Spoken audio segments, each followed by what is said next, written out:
Good morning dear trainees. चलिए आज के हम सेशन को स्टार्ट करते हैं और आज का हमारा जो टॉपिक है आप देख पा रहे हैं आपातकालीन प्रतिक्रियाएं। आपातकालिक प्रतिक्रियाएं, रिस्पॉन्स टू इमरजेंसी। तो आज के हम टॉपिक कवर करेंगे या अध्याय 1 विद्युत कार ट्रेड इलेक्ट्रिशियन की ट्रेड थ्योरी अध्याय 1 का एक टॉपिक है आपातकालिक प्रतिक्रियाएं। यह बहुत ही महत्वपूर्ण है क्योंकि आपातकालिक प्रतिक्रियाओं में हम देखते हैं जब भी औद्योगिक औद्योगिक प्रशिक्षण संस्थाओं में कार्यशाला एक ऐसा कार्यक्षेत्र है जहां पर प्रतिक्षण प्रकृति के प्रक्रम चलते रहते हैं। इस दौरान समय समय पर ऐसी स्थितियां उत्पन्न हो जाती है जो कार्य व्यवधान करने के लिए साथ साथ दुर्घटना जैसी अवस्थाएं भी उत्पन्न कर देती है। अतः कार्यशाला में होने वाली दुर्घटनाओं से बचने के लिए ऐसी अवस्थाओं में प्रशिक्षणार्थियों को तुरंत प्रतिक्रियाएं अवस्था विशेष के अनुसार निम्न प्रकार हो सकती है। अर्थात जब भी कार्यशाला में अनेक प्रकार के प्रक्रम चलते रहते हैं, कोई भी कार्यशाला हो, आईटीआई संस्था, वहाँ पर बहुत सारे ट्रेड है। फीटर में फिटिंग है, फाइलिंग का काम होता रहता है। विविध प्रकार के कार्य औद्योगिक प्रशिक्षण संस्था अर्थात आईटीआई में बहुत सारे ट्रेड होते हैं जैसे fitter, electrician, motor mechanic, diesel mechanic, computer hardware, software, welder, Turner, machinist, बहुत सारे ट्रेड होते हैं जहाँ पर प्रत्येक दिन प्रत्येक क्षण अनेक प्रकार के कार्य चलते रहते हैं। तो इसी कार्य के दौरान कुछ समय ऐसी स्थिति उत्पन्न होती है कि कार्य व्यवधान के साथ साथ दुर्घटना जैसी अवस्थाएं भी उत्पन्न हो जाती है। अर्थात कार्य करते रहते हैं, कभी कभी शॉर्ट सर्किट हो जाता है, क्यों हो जाता है पता नहीं चलता, लाइट गोल हो जाती है पता नहीं चलता। तो कार्यशाला में होने वाले दुर्घटना से बचने के लिए सभी प्रशिक्षणार्थियों को तुरंत प्रतिक्रिया करनी चाहिए, अर्थात तुरंत ही रिस्पॉन्स देनी चाहिए। आपको क्या करना है, तुरंत ही रिस्पॉन्स देना है। तो चलिए हम देखते हैं कौन कौन सी कार्यशाला में प्रतिक्रियाएं होती है और उसका रिस्पॉन्स कैसे दिया जाए। तो पहला जो आता है, पहला जो हमारी रिस्पॉन्स है, पहले जो प्रतिक्रिया है, जो भी कार्यशाला में दुर्घटना होगा उनका पहला आता है शक्ति विफलता। शक्ति विफलता, पावर फेलर, इसे हम पावर फेलर कहते हैं। यह आईटीआई में नहीं, यह घरेलू जगहों में, औद्योगिक बड़े बड़े संस्थाओं में शक्ति विफलता की स्थिति उत्पन्न हो जाती है। शक्ति विफलता की स्थिति हो जाती है। कार्यशाला में विद्युत शक्ति की विफलता सामान्य आपातकालिक स्थिति है, अर्थात सामान्य आपातकालिक स्थिति है जहां पर पावर सप्लाई कट हो जाते हैं। तो इस दौरान प्रशिक्षणार्थियों को प्रतिक्रिया निम्न अनुसार होनी चाहिए। पहली प्रतिक्रिया आपको क्या करनी चाहिए, पहली प्रतिक्रिया कार्यशाला का मेन स्विच आप तुरंत बंद करेंगे। इसके बाद आपकी दूसरी प्रतिक्रिया होनी चाहिए। इसके बाद दूसरी प्रतिक्रिया आपातकालिक स्थिति के कारण के विषय में आप जानने का प्रयास करेंगे। एजा इलेक्ट्रिशियन ट्रेनिज हो तो विद्युत कार के प्रशिक्षणार्थियों को हमेशा विषय के जानकारी में क्यों कारण बंद, क्यों सप्लाई बंद हुआ, इसकी जानकारी आपको लेनी है। तीसरी दशा में आप क्या करेंगे, तीसरी दशा में आप करेंगे आपातकालीन स्थिति के लिए उत्तरदायी कारण असामान्य होने की दशा में निवारण के बाद ही आप विद्युत आपूर्ति सुचारू करें, अर्थात विद्युत आपूर्ति आप क्या करेंगे, चालू करेंगे। जब तक सर्किट में दोष का निवारण नहीं होगा तब तक आप विद्युत आपूर्ति चालू नहीं करेंगे, अर्थात विद्युत सप्लाई को ऑन नहीं करना है। ऐसे करने से दुर्घटना की स्थिति बन जाती है। ऐसी अवस्थाओं में प्रत्येक स्टूडेंट, प्रत्येक ट्रेनिस को धीरज और संयम से काम लेना चाहिए। कौन से काम लेंगे, धीरज और संयम से काम लेना चाहिए। Okay dear trainees. कार्यशाला में दूसरी दुर्घटना की स्थिति असामान्य स्थिति बनती है आग पकड़ना। कभी कभी कार्यशाला में आग लग जाते हैं, तो इस स्थिति में प्रशिक्षणार्थियों को किस प्रकार से क्या करना चाहिए देखते हैं। तो कार्यशाला में कुछ प्रक्रम संवेदनशील प्रकृति के भी होते हैं जिसके कारण आग लग सकती है। ऐसे में प्रशिक्षणार्थी की प्रतिक्रिया निम्नानुसार होनी चाहिए। तो आग लगने की स्थिति में सभी प्रशिक्षणार्थी घबराएंगे नहीं। इस आगे बताई गई जानकारी के अनुसार आप क्या करेंगे, अपनी कदम उठाएंगे। पहले तो ठंडे दिमाग से कुछ क्षण आग के कारण को जानने में, जिससे कि उपयुक्त तरीके से इस आपातकालिक स्थिति का निवारण संभव हो सके। क्या करेंगे, सबसे पहले आप आग के आग क्यों लगा है, कार्यशाला में आग क्यों लगा है, आग के किस प्रकार है, आप सभी पढ़ चुके हैं। आग को हम 4 कैटेगरी में बांटते हैं उनकी पहचान के आधार पे। पहला आग होता है श्रेणी ए में हम लेते हैं, दूसरा श्रेणी बी में लिया जाता है, तीसरा श्रेणी सी की आग, चौथा श्रेणी डी की आग के प्रकार होते हैं। तो श्रेणी ए में आग के प्रकार लकड़ी से बनी, लकड़ी, कपड़ा, जूट आदि से आग पकड़ लेती है, तो उसे हम क्या कहते हैं, श्रेणी ए प्रकार की आग कहते हैं। तो सबसे पहले आप देखेंगे कि जो आग लगी है कार्यशाला में आग लगी है वो किस प्रकृति का है।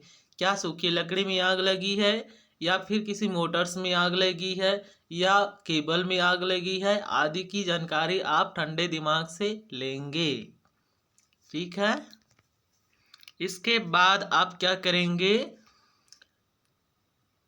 फायर ब्रिगेड व उच्च अधिकारी को तत्काल हमको क्या है, सूचना देना है। दूसरा का टर्म एंड कंडीशन क्या है, आग की लगने की स्थिति में फायर ब्रिगेड और उच्च अधिकारियों को आप तत्काल सूचित करेंगे कि कार्यशाला में आग लग गया है सर, आइए आग को बुझाने के प्रयास करें। ठीक है,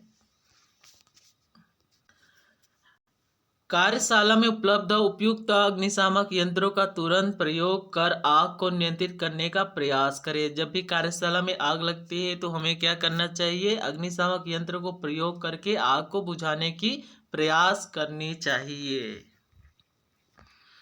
नेक्स्ट है, अग्नि का कारण विद्युत होने की दशा में पानी का प्रयोग कदापि न करें। हमें क्या नहीं करना है, हमको पता चला कि आग विद्युत शक्ति से लगी है या विद्युत शक्ति के कारण आग लगी है कार्यशाला में, तो बिल्कुल भी पानी का प्रयोग नहीं करें, क्योंकि वाटर इज अ कंडक्टर, पानी चालक की भांति व्यवहार करता है विद्युत शक्ति के साथ, तो पानी के साथ आपको विद्युत झटके लग सकते हैं। आइए डियर ट्रेनिज, कार्यशाला में जो असामान्य स्थिति बनती है वो तीसरा है प्रणाली विफलता अर्थात सिस्टम फेलर। इससे पहले हमने कौन कौन से देखे, पावर फेलर देखे और आग लगने की स्थिति देखे, तीसरा है सिस्टम फेलर। तो प्रणाली विफलता किसी कार्यशाला के तंत्र में उत्पन्न आकस्मिक व्यवधान है जिससे उसकी कार्य प्रणाली बाधित होकर कार्य की निरंतरता को प्रभावित कर देती है। सिस्टम फेलर मतलब कोई मोटर चल रही है तो उसमें खराबी आ जाने के कारण बंद हो जाएगी, तो उसकी निरंतरता क्या होगी, समाप्त हो जाएगी। तो ऐसी दशा में प्रशिक्षणार्थी को क्या करनी चाहिए, आगे हम टॉपिक में देखते हैं। तो सर्वप्रथम सक्षम अधिकारी को सूचित कर स्वयं भी कारण को जानने का प्रयास करें। सबसे पहले प्रशिक्षणार्थियों का काम क्या है कि सिस्टम फेलर होता है, कोई मशीन नहीं चलता, तो आपके ट्रेड से रिलेटेड अधिकारी को सूचित करेंगे, साथ ही उनके कारण को जानने का प्रयास करेंगे। नेक्स्ट है, कार्यशाला में वैद्युतिक प्रणाली से संबंध मशीनों व उपकरणों को तत्काल अक्रिय कर दे, अर्थात जो भी मोटर, मशीन, जनरेटर, अल्टरनेटर आदि विद्युत प्रणाली से जुड़े हुए हैं तो उनको तुरंत क्या करें, अलग कर दे, यानी कि आप सर्किट से कट कर दे। ठीक है, आपको क्या करना है, दूसरा स्टेप अपनानी है। जब भी सिस्टम फेलर की स्थिति बनती है कार्यशाला में, तो कार्यशाला में जितने विद्युत से चलने वाली मशीनों और उपकरणों को पृथक कर दे। प्रणाली से संबंध व्यवस्था की उपयुक्त तरीके से जांच करें और दोष प्राप्त होने पर तत्काल उसका निवारण करें। हमें क्या करना है, प्रणाली सिस्टम से संबंधित व्यवस्था की तरीकों को हम उचित रूप से जांच करेंगे और दोष प्राप्त हो तो उसे तुरंत ही क्या करेंगे, खत्म करेंगे, अर्थात निवारण करेंगे। तो अगला स्टेप क्या है, सभी प्रश्नार्थी को प्रणाली सिस्टम की व्यवस्था को क्या करना है, उचित तरीकों से जांच करना है। अगला है सक्षम अधिकारी के आने तक धीरज व संयम बनाए रखे और अधीनस्थों को किसी भी प्रकार विचलित न होने दे। ठीक है, इस स्थिति में आपको क्या करना है कि सिस्टम फेलर हो गया है, मशीन चलना बंद हो गया है और आपके ट्रेनिंग ऑफिसर कहीं बाहर चले गए हैं या फिर ऑफिस में चले गए हैं किसी काम के कारण, तो उनके आने तक आपको धीरज और संयम बना के रखना है। ठीक है डियर ट्रेनिंग्स, तो अगला स्टेप, पांचवा स्टेप क्या है, चौथा स्टेप, आपको धीरज और संयम बना के रखना है। प्रशिक्षण अधिकारी नहीं है तो मोटर को चालू नहीं करनी है।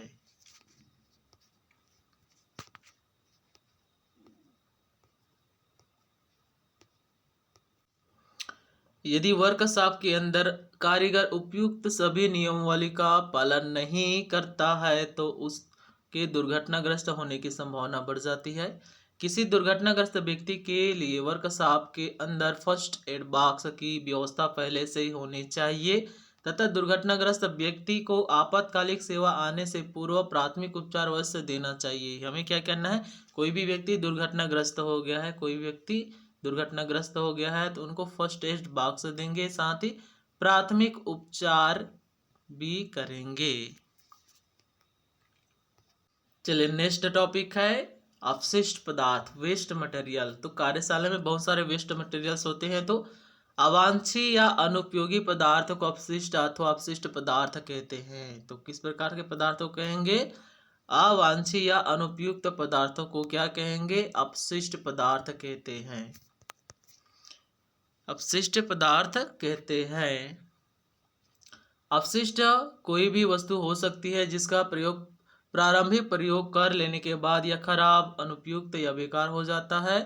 अपशिष्ट सजीवों द्वारा उपयोग किए जाने वाले पदार्थों, उद्योगों, कृषि कार्य आदि में व्यय होने वाले उत्पाद होते हैं। अपशिष्ट को प्रायः शहर के बाहरी क्षेत्रों में फेंका जाता है, लेकिन खुले में अपशिष्ट का निदान करने से उपयोगी भूभाग, यूजेबल लैंड, अनुपयुक्त भूभाग में परिवर्तित हो जाता है। अतः हम कह सकते हैं कि मानव द्वारा उपयोग की गई कई वस्तुओं जो उपयोग के बाद पुनः उपयोग नहीं करते उसे हम क्या कहते हैं, अपशिष्ट पदार्थ कहते हैं। जैसे कि हम दुकान जाते हैं, रेफर चॉकलेट लेते हैं तो उनका रेफर बच जाता है, चॉकलेट को तो हम खा लेते हैं, रेफर को कहाँ फेंकते हैं जी, यहाँ वहाँ फेंक देते हैं ना।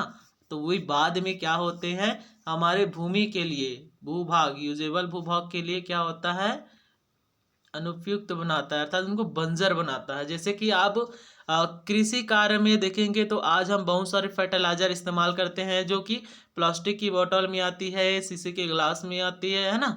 तो वो सभी ग्लासेस है, जो बॉक्सेस है, आप कृषि कार्य के लिए उपयोग फर्टिलाइजर को हम खेतों में दवाई की छिड़काव के समय लेकर जाते हैं, लेकिन जैसे दवाई खत्म होता है तो डब्बों को वहीं खेत में छोड़ के आ जाते हैं, जिससे कि भूभाग, हमारी यूजेबल लैंड है वो धीरे धीरे करके क्या होता है, भूमिहीन होता जाता है। यदि आप मेडिकल ट्रीटमेंट में देखें तो बहुत सारे मेडिकल दवाइयाँ को हम सेवन करते हैं, जैसे टॉनिक हो गया, बॉटल हो गया, सीसी हो गया, आपका दवाई हो गया, टेबलेट हो गया, तो ये सभी रेफर में पैक होके आते हैं। हम दवाई को तो खा लेते हैं लेकिन रेफर को कहाँ करते हैं, जला देते हैं या यहाँ वहाँ फेंक देते हैं, जिससे क्या होता है, ये सभी वेस्ट मटेरियल है। यदि आप कपड़े भी पहनते हो तो कपड़े पुराने हो गए, फट गए तो उसको भी यहाँ वहाँ फेंक देते हैं, तो ये भी अपशिष्ट पदार्थ है। आप साग सब्जी लेके आते हैं, अच्छे अच्छे भागों को आप सब्जी बना के खाते हैं और उनके बचे भागों को फेंक देते हैं, तो ये क्या है, अपशिष्ट पदार्थ है। चलिए अगला टॉपिक पढ़ते हैं, अपशिष्ट पदार्थों का वर्गीकरण। अब हम देखें अपशिष्ट पदार्थ, इससे पहले हमने जानकारी लिया, अब अपशिष्ट पदार्थ का वर्गीकरण देखते हैं। तो अपशिष्ट पदार्थों को सामान्यतः दो वर्गों में वर्गीकृत किया जा सकता है। पहला है ग्रामीण अपशिष्ट, तो चलिए ग्रामीण अपशिष्ट किसे कहेंगे, हम चर्चा करते हैं। ग्रामीण अपशिष्ट किसे कहते हैं, तो कृषि एवं पशुपालन कार्य से प्राप्त अपशिष्ट ग्रामीण अपशिष्ट कहलाते हैं। कृषि एवं पशुपालन कार्य से प्राप्त अपशिष्ट ग्रामीण अपशिष्ट कहलाते हैं। उनका पुनः उपयोग कृषि से प्राप्त अपशिष्ट को जलाकर या संगठन द्वारा किया जा सकता है। मानव एवं पशुओं के द्वारा विभिन्न अपशिष्ट उपयोगी अब बायोगैस ईंधन के उत्पादन संयंत्र में किया जाता है। जैसे कि काऊ, पशुपालन करते हैं, गाय बैल भैंस आदि को हम क्या करते हैं, पालते हैं, तो उनके जो डंक है, कंडे होते हैं, उनका इस्तेमाल हम अब बायोगैस के ईंधन के रूप में क्या करते हैं, बायोगैस प्लांट में कच्चे प्रोडक्ट के रूप में हम इस्तेमाल करते हैं, कच्चे ईंधन के रूप में इस्तेमाल किया जाता है। कृषि कार्य में बहुत सारे हम फर्टिलाइजर इस्तेमाल करते हैं, जिनके रेपर, डब्बा, प्लास्टिक, पॉलीथीन आदि को हम यहाँ वहाँ फेंक देते हैं, तो ये सभी क्या आते हैं, ग्रामीण अपशिष्ट में आते हैं। चलिए हम देखते हैं कि शहरी अपशिष्ट किसे कहते हैं।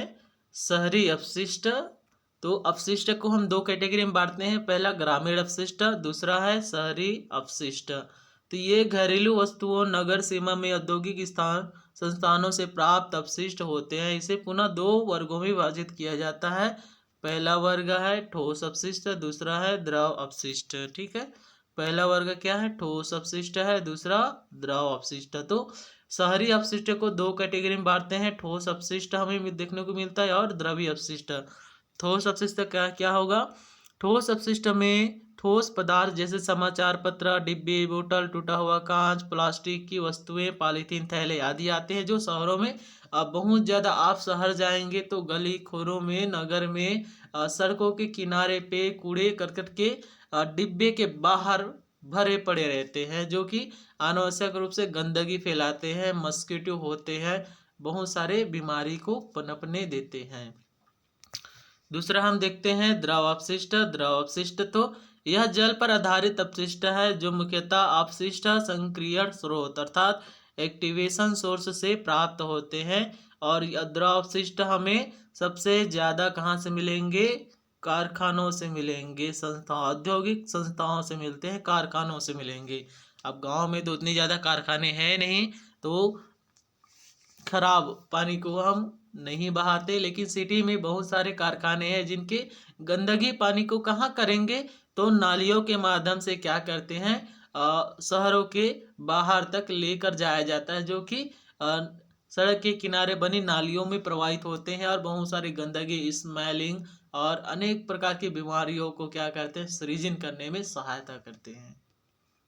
ओके डियर ट्रेनिस, अगला टॉपिक है अपशिष्ट के सोर्स। अपशिष्ट के सोर्स, अगला टॉपिक है अपशिष्ट के सोर्स। तो अपशिष्ट के सोर्स निम्न प्रकार है। पहला सोर्स है औद्योगिक अपशिष्ट। औद्योगिक अपशिष्टों की चर्चा करेंगे, तो इसमें ठोस और द्रव प्रकार के अपशिष्ट होते हैं। यह विभिन्न धातुओं की प्रक्रियाओं से बनता है तथा इसमें हानिकारक रासायनिक और अपशिष्ट पदार्थ होते हैं।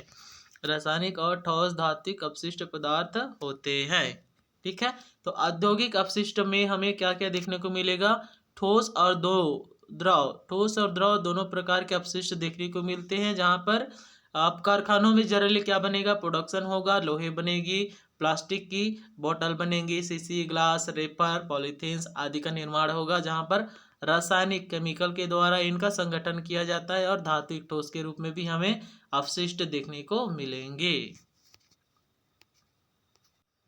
अपशिष्ट के सोर्स के दूसरा रूप है घरेलू अपशिष्ट, डोमेस्टिक वेस्ट। इनमें सभी कचरा, धूल, मल, अपशिष्ट, दहनशील, अदहनशील पदार्थ आते हैं। जब इस अपशिष्ट का खुले में निदान किया जाता है, तो इससे बहुत बुरा हानिकारक प्रभाव उत्पन्न होता है।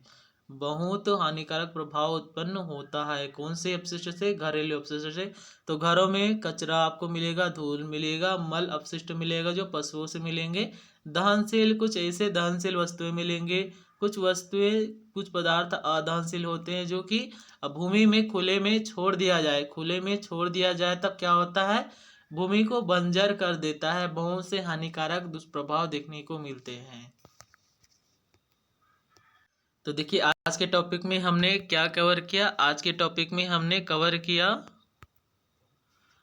आज के टॉपिक में हमने कवर किया आपातकालीन प्रतिक्रियाएं। आपातकालीन प्रतिक्रिया में हमने देखा शक्ति विफलता, उसमें किस प्रकार से हमें क्या करना चाहिए, प्रशिक्षणार्थी को त्वरित प्रतिक्रिया करना चाहिए। आग पकड़ने की घटना देखें, प्रणाली विफलता देखें, तो प्रणाली विफलता में प्रशिक्षणार्थियों को किस प्रकार से प्रतिक्रिया करना चाहिए। इनके अलावा आज के टॉपिक रहा अपशिष्ट पदार्थ, अपशिष्ट पदार्थ का वर्गीकरण रहा, ग्रामीण अपशिष्ट, शहरी अपशिष्ट, अपशिष्ट पदार्थ के स्रोत रहा, जहाँ पर आपको अपशिष्ट पदार्थ के स्रोत रहा, जहाँ पर शहरी अपशिष्ट और घरेलू औद्योगिक अपशिष्ट और घरेलू अपशिष्ट के बारे में जानने और समझने का मौका मिला। तो आई होप यह वीडियो नॉलेज होगा, नॉलेजेबल होगा। तो नेक्स्ट वीडियो में हम मिलते हैं, तो इजाज़त दीजिए विदा का।